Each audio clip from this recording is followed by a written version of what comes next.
The Tri-State's most unique and distinctive high school mascot appears to be on the endangered species list as we look to be set to say goodbye to the Sparkloan starting next year. As KHQA first reported last night via social media, the Bushnell Prairie City Board of Education voted to end its athletic co-op with West Prairie at the end of this current school year. What we did not know last night was that it was a unanimous vote, and that would end a co-op that dates back athletically to 2008. Now, our phone calls to Bushnell Prairie City Superintendent Kathy Dinger went unreturned. The McDonough Voice reports that Dinger told them that there was no animosity between the two schools, that it was just time for the Spartans to go their own way. Our sources paint a different picture and say there was deep concern within the BPC administration about the way West Prairie was currently handling its business as it pertained to sports. The existing co-op currently shares athletes for football, baseball, softball, and football cheer.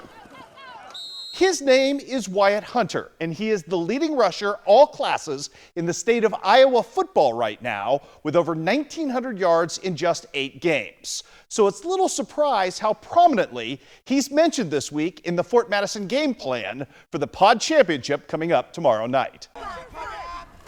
Yeah, I mean, he's going to be tough to slow down. That's kind of the message we've given our guys is we know that he's going to get yards, kind of the bend but don't break philosophy, and you know, we're going to try to eliminate the explosive play. If stopping Wyatt Hunter seems an impossible mission, it's at least one the Bloodhound defense is built for. Fort Madison has allowed just 12 points per game this season and done so with insane balance.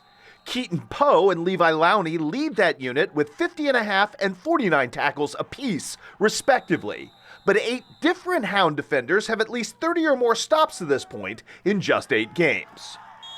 I think year 2 in the system. Coach Crooks has had, these guys for 2 consecutive years, and that's big.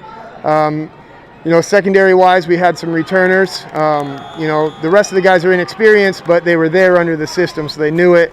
And then just great leadership through them. They feed off of each other. I mean, it's a brotherhood. All the cliche things, but it's true with them.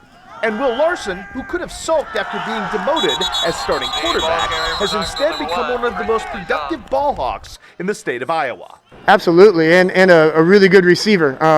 He obviously loved playing quarterback, but he's a team-first guy, and we appreciate that about him. And if your mission is keeping the ball away from Wyatt Hunter, an offense that has averaged 50 points per game the last 4 weeks is a boon. Yes, Landis Williams' quarterback turn deserves some credit here. He's a competitor, and not that Will's not. We just felt like we were more dynamic with Will and Landis on the field, getting to put Caleb back at a running back finally. He played a great slot receiver for us, but this just makes us way more dynamic. But so too does the Tri-State's most unsung offensive line.